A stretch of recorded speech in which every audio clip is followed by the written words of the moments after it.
What's up, y'all? This is On Point with Miss Britt, and today I'm bringing you Week 3 college football recap, and this weekend was a thriller. So we're going to get into the recap, and of course, we're going to start off with Colorado versus Colo State. That went into double overtime, and on us here on the East Coast, we was up till 2:30 in the morning.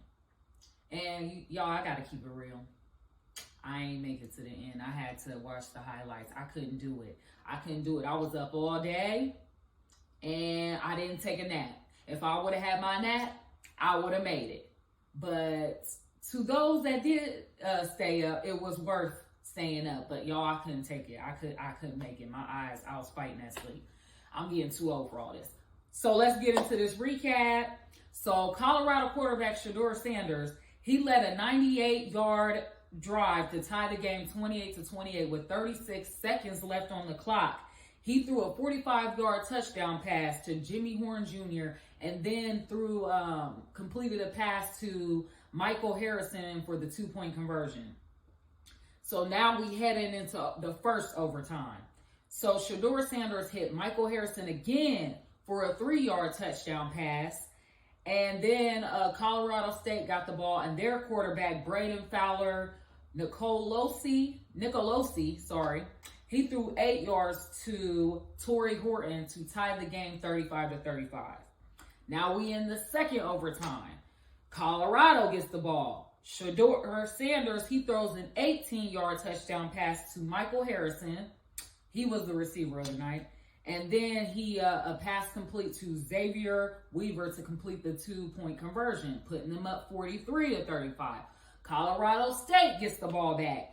And Braden Fowler Nicolosi, he was intercepted at the Colorado 18, and that's game. Colorado gets the W against their rival Colorado State.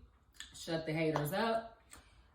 Some notable moments of the game. Shiloh Sanders, he had an 80-yard pick six, and Colorado quarterback Shedeur Sanders, he finished with 348 yards passing, 4 touchdowns and 1 interception. Colorado State's quarterback Braden Fowler Nicolosi, he threw for 367 yards and 3 touchdowns. So both quarterbacks was balling, and both receivers, they were balling as well. So it was a really, really good game. I will say both teams came to play, so either one could have taken that W. And then obviously we know during the game, Travis Hunter went down after a late hit from Colorado State's Henry Blackburn, and Travis Hunter, he had to be transported to the hospital. And we got word the other day that he suffered a lacerated liver, and he will be out for 3 weeks. And I know the young man from Colorado State they reported he was getting death threats and things like that for doing that low blow hit. I think he should have got ejected for targeting, but hey, it's the game. I know Travis Hunter commented on the situation. He's like, it's football, it's the game. You know, he ain't tripping about it. He'll be back soon. So this coming up week, Colorado will be up against Bo Nix in number 10 ranked Oregon. So we know that's going to be a game. So I'm excited to see that game. That's going to be a real good test, a really, really good test, and a good test for both teams, to be honest. All right, so moving on.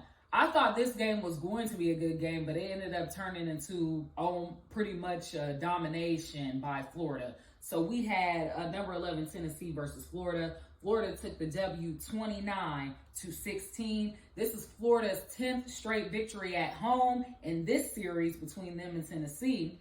Florida's running back, Trevor Etienne, he ran a career high of 172 yards and had a touchdown.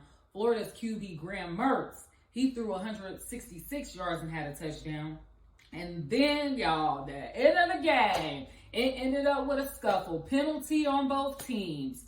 There was a late hit by Tennessee defensive lineman that he took on the quarterback because they took a knee. Florida took a knee with the ball, and I guess Tennessee was feeling some type of way or something, so there was a late hit. And Tennessee DB, Kamal Hayden, and Florida guard, Micah Maskua, they squared up. Maskua threw a punch, obviously, and they all had to be separated. The benches were clear and all that. So that was a really interesting ending to the game. Like, the game been over, so I don't even understand what that was for.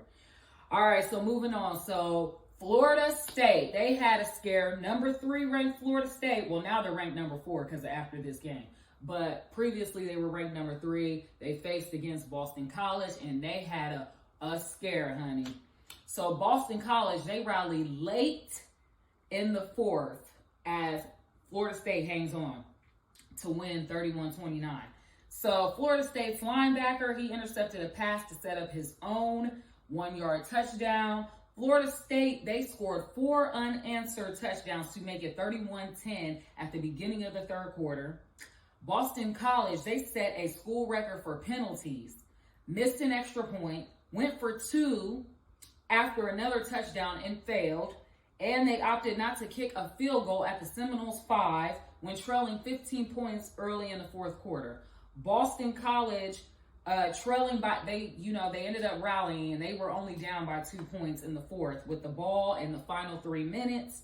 Florida State's linebacker, Kalen DeLoach, he sacked Boston College quarterback Thomas Castellanos on 3rd down to stall Boston College last possession.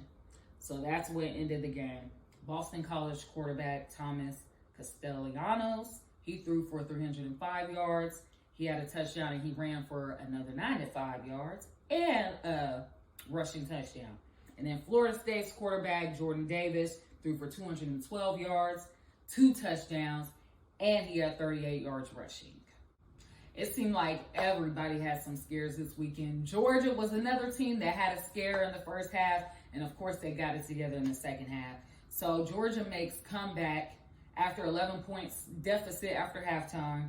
Georgia quarterback Carson Beck passed for 269 yards. DeJuan Edwards, Dylan Bell, and Cash Jones ran for touchdowns. The second half, South Carolina's quarterback Spencer Rattler, he was looking like straight doo-doo. I don't know what happened, but he made some mistakes, and he only passed for 104 yards and had 2 interceptions in that second half, while Georgia takes the win, 24-14. And Georgia's offense scored touchdowns on 3 of its first 4 possessions in the second half. So they completely turned it around, and then South Carolina, I don't know what happened to them. Okay, our next game. We got The Ohio State University. You know I got to talk about my Buckeyes on this video, honey.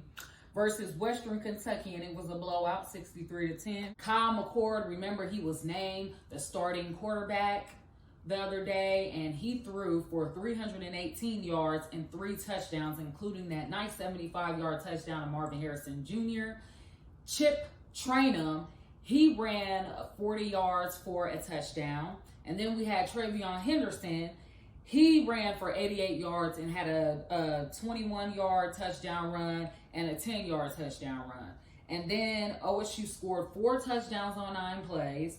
And Egbuka had 2 touchdowns. Carnell Tate had a touchdown. And then the defense came up big. They had a fumble recovery for a score. And then we had Jermaine Matthews Jr. He had a 58-yard interception for a pick 6. So the Buckeyes are getting it rolling. We already know this weekend against Notre Dame is going to be the real test. So we better be ready to face Notre Dame. And it's on prime time. All right. And I can't wait for the game. I'm going to be there. Well, I'm not going to be there physically, but I'm going to be there for my team.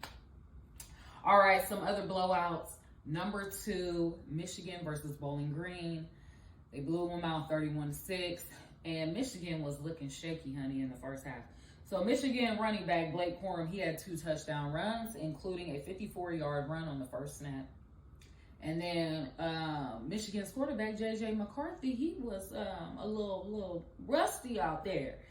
He had a career high of 3 interceptions, but he did pass for 2 touchdowns. But that don't mean nothing. J.J. McCarthy can look like crap during the season, and then for some reason when he play us, I don't even know what be happening. But we're not gonna talk about that right now because we focusing on what's going on now. Okay, so Alabama, child, they drop out of the top 10 for the first time since 2015. after their unimpressive win against South Florida 17-3. They struggling at quarterback as well too. And then wrapping all this up, number 3 Texas dominates Wyoming 31-10. Xavier Worthy caught a 44-yard touchdown pass early in the 4th, and then Jaron Thompson added an interception return for a touchdown. And that concludes my recap. So like I said, next weekend is going to be big. We got Colorado versus Oregon. We got UCLA versus Utah. Of course, we got The Ohio State University versus Notre Dame. We got, we got Florida State versus Clemson. Honey, yes, Clemson been looking like crap, but this game could go either way in my opinion, but we'll see. Because to be honest, I don't trust Florida State. And then we got Ole Miss versus Alabama. I know that it could be a good game, y'all. It could be a good game. And then we got Iowa versus Penn State. Now, that's going to be a good game, too. So next week, the recap is probably going to be a little long. And then also it was announced that Michigan State is moving forward and starting the firing process, I guess, of head football coach Mel Tucker. There's a lot of drama there.